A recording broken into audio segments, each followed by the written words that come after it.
So how much time will it really take for those coffee savings to get me a car?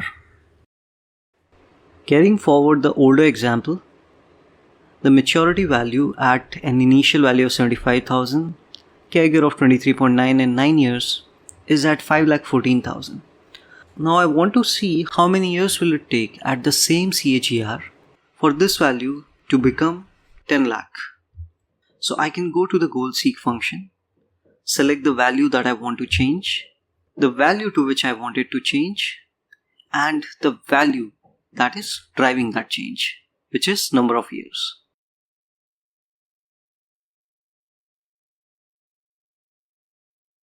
$12.11 years is what it takes for the maturity value to be at 10 lakh rupees.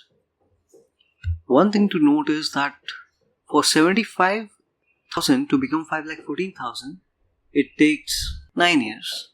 While for 5,14,000 to become 10 lakh rupees, it takes 3 years.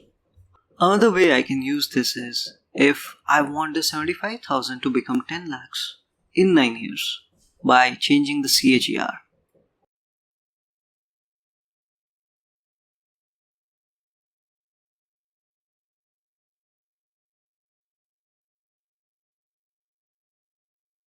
So it will take me a return of 33.4% to achieve this value in 9 years.